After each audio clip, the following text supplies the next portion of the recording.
भक्तीने प्रणाम। भगवान बाबा हनुमान जी को प्रणाम। महान त्यागी बाबा गुरुदेव को प्रणाम। परमात्मा नमस्कार नमस्कार।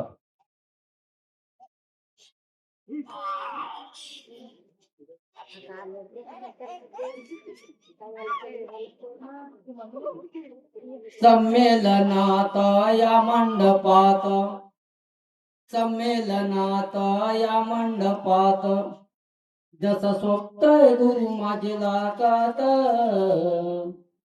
किती सोपून दिसतय बाबा जुमदेवजी या मानव धर्मात, या मानव धर्मात। तर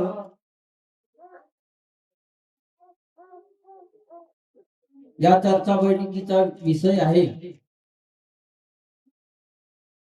4 तत्व 3 शब्द आणि 5 नियमाचे आधारे सुरू झालेली आहे।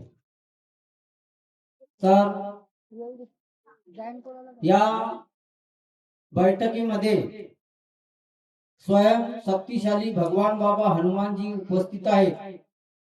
यांना माझा प्रणाम। तसेच आम्हा सर्वांचे सद्गुरू मानव धर्माचे संस्थापक महान देवी बाबा जुमदेवजी उपस्थित आहेत।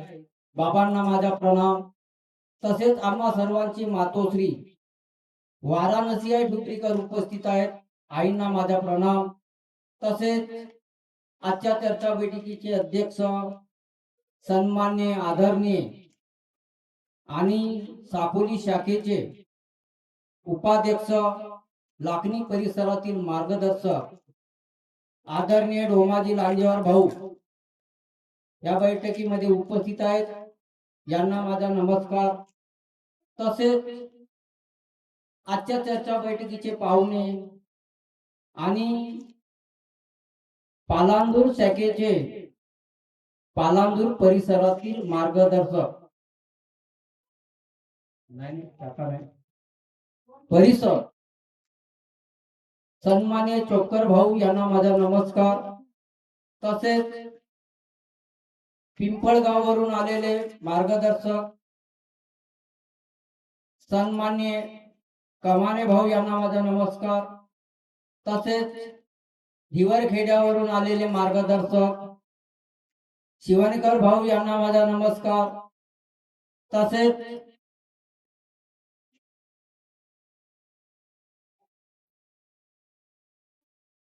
डाबे टेकडीवरून आलेले मार्गदर्शक पंचभूते भाऊ यांना माझा नमस्कार। तसेच ज्येष्ठ सेवक राजू भाऊ सार्वे यांना माझा नमस्कार। तसेच या कार्यक्रमाचे आयोजक आदरणीय नरेश भाऊ घोनमडे यांना माझा नमस्कार। तसेच मांगली परिसरातील मार्गदर्शक वाघाडे भाऊ यांना माझा आदरपूर्वक नमस्कार। मंच मोठा आहे आणि उपस्थित ज्येष्ठ श्रेष्ठ मार्गदर्शक कार्यकर्तेगण या सर्वांना माझा प्रेमपूर्वक नमस्कार। तसेच या चर्चा बैठकीमध्ये उपस्थित सेवक सेविका बालगोपाल पाहुणे मंडळी या सर्वांना माझा प्रेमपूर्वक नमस्कार नमस्कार। भक्ती आणि भाव चैतन्य झाले पगाडे भाऊचे निवासस्थान, धन्य आमचे महान त्यागी बाबा जुमदेवजी, ज्यांनी अंतःकरणातून दुखी पीडित मानवाची मनोभावे केलेली सेवा म्हणजे भक्ती। या भक्तीचे नाव आहे परमात्मा एक। परमात्मा एक हा मार्ग सत्याचा आहे। परमात्मा एक हा मार्ग ज्ञानाचा आहे, परिवर्तनाचा आहे, अनुभवाचा आहे। यावे ज्ञानासाठी आणि निघावे सेवेसाठी असे या कलियुगामध्ये अवतरले आमचे महान त्यागी बाबा जुमदेवजी। यांचा जन्म 3 एप्रिल 1921 गरीब दुखी पीडित अशा कुटुंबामध्ये जन्मात आले.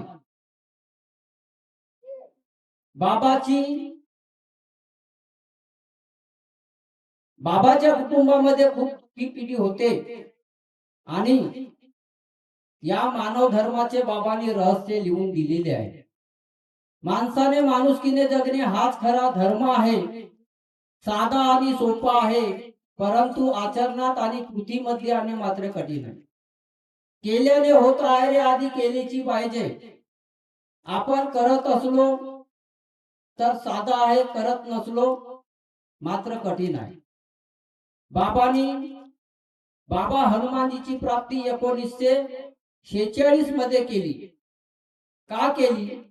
कारण त्यांच्या कुटुंबामध्ये दुखी पीडित तापाने फणफणत होते, भूतबाधेने होते. त्यांच्या घरी एखादा पुत्र भुकत असला तर त्यांच्या कुटुंबामध्ये एक जीव जात होता. म्हणून बाबांनी त्या मंदिरामध्ये जाऊन भक्ती केली.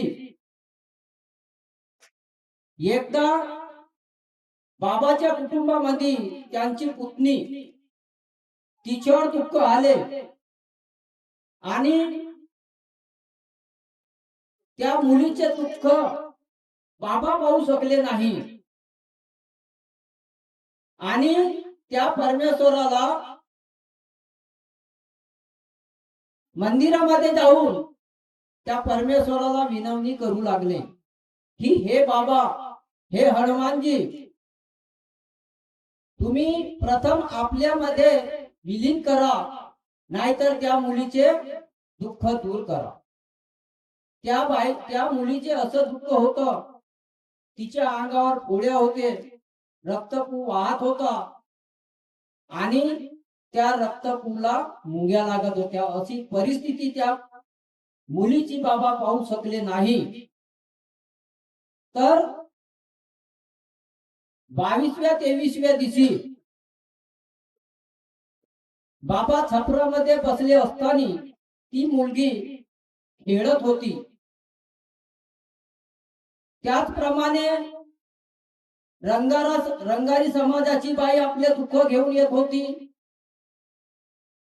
तर ती स्वतःच्या गालाचे मांस स्वतः हाताने खिचून ती खात होती.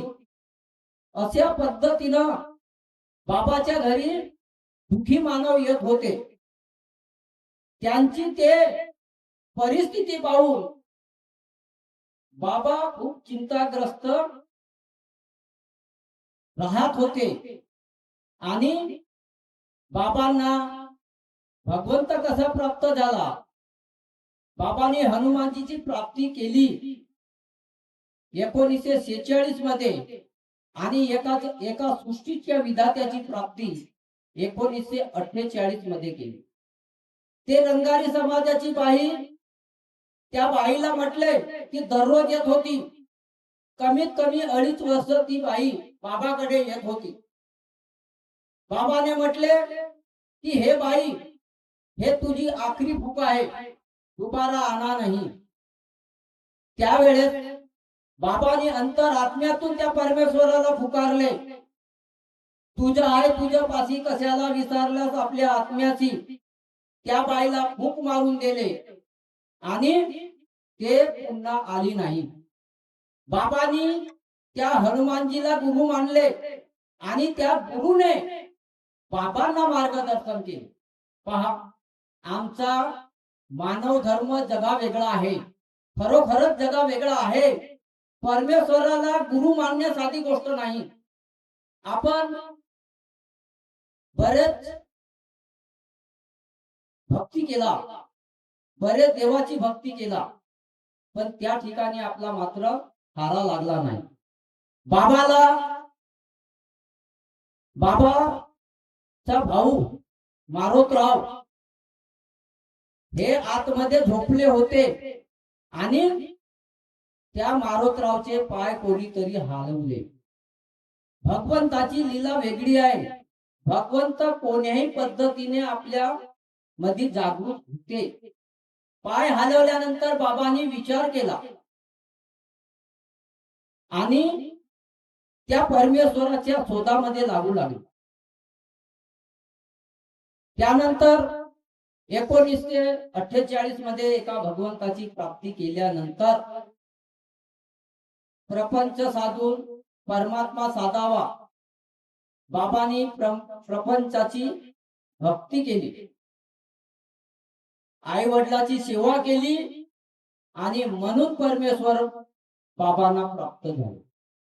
बाबा तेवढ्यातच थांबले नाही, त्यांच्या कुटुंबाचे दुःख दूर झाले तेवढ्यातच थांबले नाही. बाबांनी त्या परमेश्वराला म्हटले की हे परमेश्वरा, माझ्या कुटुंबाचे दुःख दूर झाले, काही नवल नाही झाले, जर या जगाचे दुःख दूर कराल तर खरा भगवान समजीन, अन्यथा समजणार नाही. बाबा दीनदुखितांच्या कल्याणासाठी पर्वा नाही केली बाबांनी जीवाची. अहो पायी पैदल फिरले बाबा वेळ ऊन पावसाची. माझ्या बाबांनी आशा नाही केली कधी पुरणपोळीची, बाबाची साधी राणी चटणी भाकर खायची. बाबांनी ऊन वारा पाऊस याची पर्वा न करता स्वतःच्या खर्चानी बाबा दुखी मानवापर्यंत पोहोचले. कोणाकडून 1 रुपया मागितला नाही. बाबाच्या घरी सर्वच काही होते.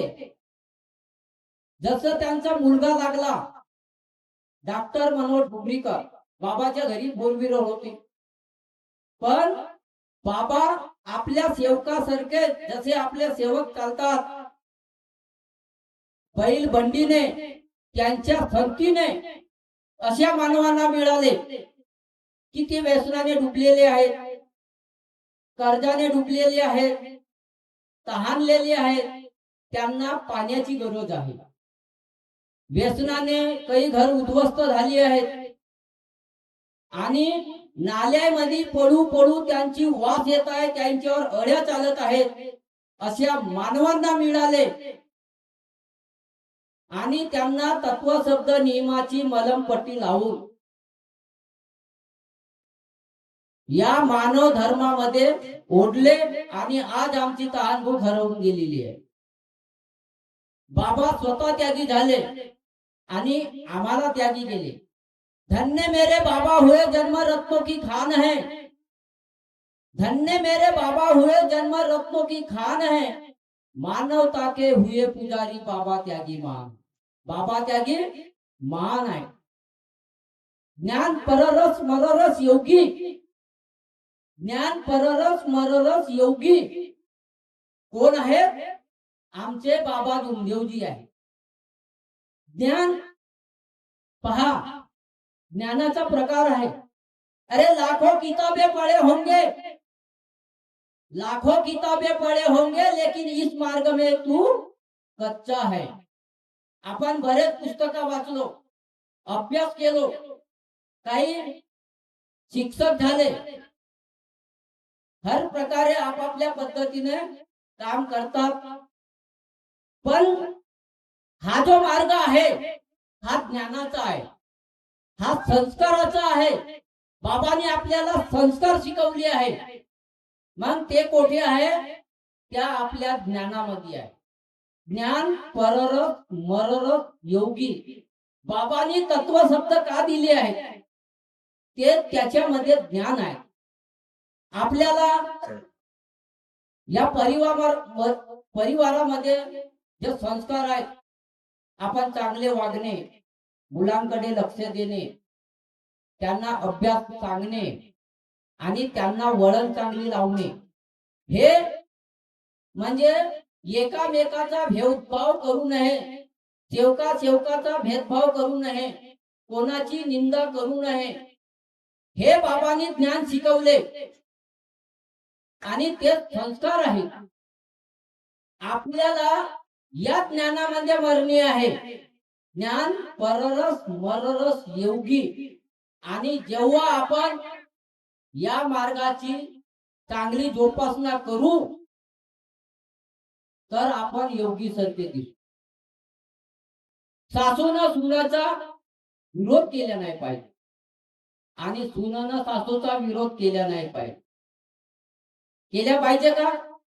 आणि हेच आपलं ज्ञानबाबांनी सांगितले आहे. आणि सरत्या शेवटी आपण जग सोडतो तेव्हा तो रस तयार होते आणि परमेश्वरामध्ये आपल्याला चांगला ठिकाण मिळते. म्हणजे ज्ञान पररस मररस योगी. आणि तो व्यक्ती जो आपण म्हणतो की तो व्यक्ती चांगला होता, मरण पावला, पण मार्गामध्ये चांगला होता, एकतेने राहत होता, कोणाची कधी निंदा केली नाही, कोणाच्या चोऱ्या केला नाही आणि बरेच सेवकांना त्यांनी जाग्यावर आणले. हे आपल्याला ज्ञान पररस मररस योगी याचा अर्थ हा होतो. आपण बरेच गुरु केलो, आपण बरेच गुरु केलो, हा गुरु नाही भेटला तर तो गुरु, तो नाही भेटला तर तो. अरे मनाय वडाय वडाय उभ्या पिकातलं ढोर, मन वडाय वडाय उभ्या पिकातलं ढोर. किती गुरु केलो आम्ही, किती गुरु केलो आम्ही, पण नाही आलो वटणीवर, नाही आलो वटणीवर. आपण वटणीवर आलो का या मार्गामध्ये? जे जे सेवक मार्गदर्शकाची निंदा करतात, सेवकाची निंदा करतात, तर तो सेवक या मार्गाचा बनला का? आपण काही देव फेकलो. अरे जो सेवक मार्गदर्शकाची निंदा करते, सेवकाची निंदा करते, तो मार्गदर्शक तसा, तो मार्गदर्शक तसा.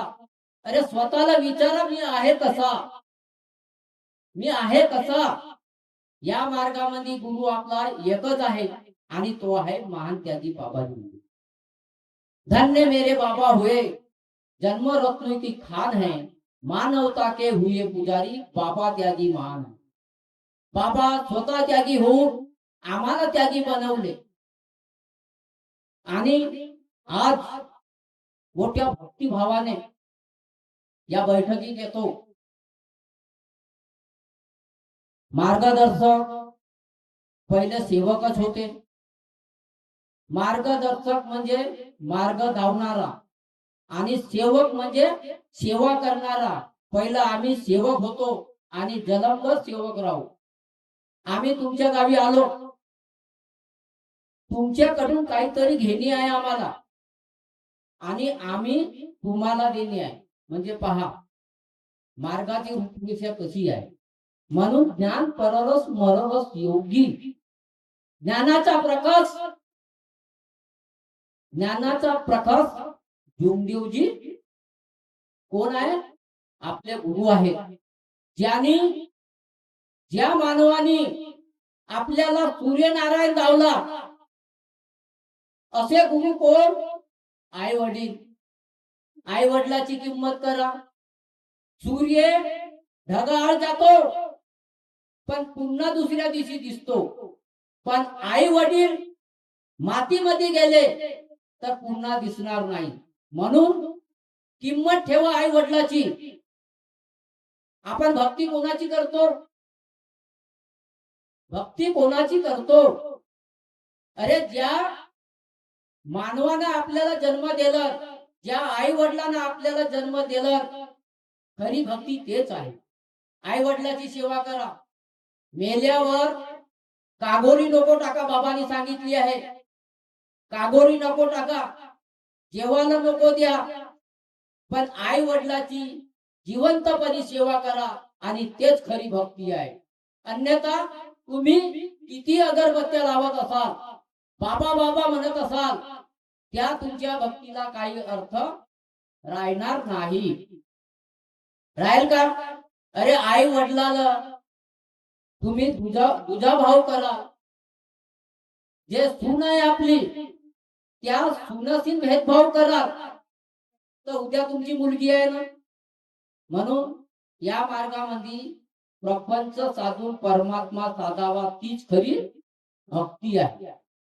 तुम्हाला सांगतो, एक सेवक 11 दिवसाचं त्यागाचं कार्य दिलो.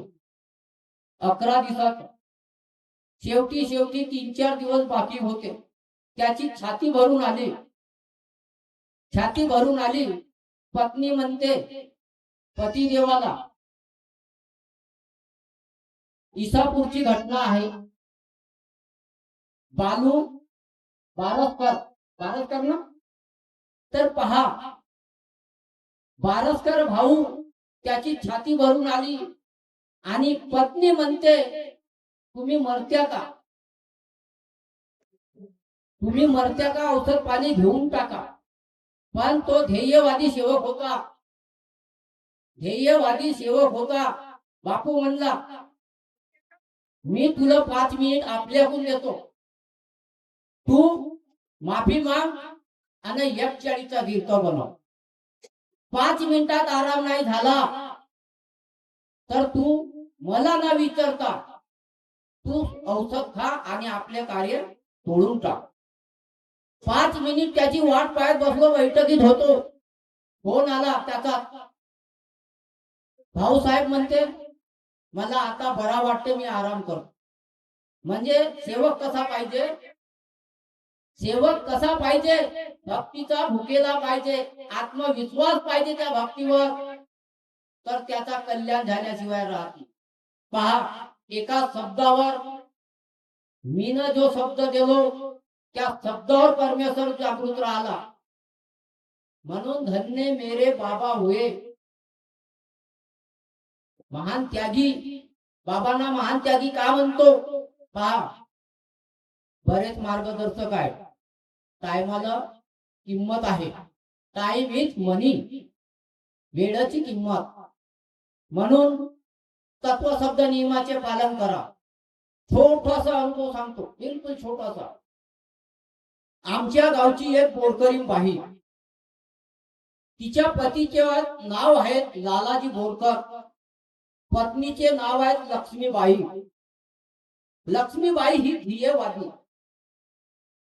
त्यांचा पूर्वी दुकान होता. तिला हार्टची बिमारी होती. हार्टची बिमारी होती. डॉक्टरने तपासणी केली, हार्ट बिमारी आहे बाई आणि तुझा ऑपरेशन होऊ शकत नाही. पण ते ध्येयवादी बाई होती. त्यांचा कुटुंब ध्येयवादी होता, परमेश्वराला मानत होते. त्या बाईनं माझा परमेश्वर आहे, तुम्ही ऑपरेशन करा. ऑपरेशन झाला. ऑपरेशनाला सुरुवात झाली आणि तिची सूनबाई ते गावी आली. माझ्या सासूचा ऑपरेशन होऊन राहिला. त्या बाईनं 9 वाजे झोप लावला. दवाखान्यातून आल्यावर त्या बाईचा ऑपरेशन होतलं. 5 वाजेपर्यंत ते ज्योत बारली नाही. ती ज्योत बारली नाही, मात्र तेल आटला. तेल आटला, पण ज्योत 5 वाजेपर्यंत, सकाळच्या 9 वाजेपासून 5 वाजेपर्यंत ज्योत बारली नाही. एक शेवकीन बाई आली. म्हणते मगाशी ज्योत लावलीस ना, म्हणते अजून डब्बल लावलीस का, म्हणते नाही, म्हणते सकाळपासूनच 9 वाजेपासून लावलो, म्हणते माझीही लक्ष नाही, म्हणते. आणि तेथून फोन आला की ऑपरेशन सक्सेस झालं. पहा भगवंताची लीला किती आहे. म्हणून तत्वशब्द नियमाचे पालन करा. तत्वशब्द नियमाचे पालन करा. मानवतेचा मार्गदाता, मानवतेचा मार्गदाता, मानवतेचा विधाता. संपल्याने संपत नाही बाबा तुझी जीवन गाथा, बाबा तुझी जीवन गाथा. हवा आने पर पत्ते हिलते रहेंगे, हवा आने पर पत्ते हिलते रहेंगे, बाग में फूल हिलते रहेंगे. मेरे भाइयों, सेवक भाइयों, सेवकीन भाइयों, हम ऐसे मिलते रहेंगे, मिलते रहेंगे, मिलते रहेंगे. सर्वांना माझा नमस्कार, नमस्कार.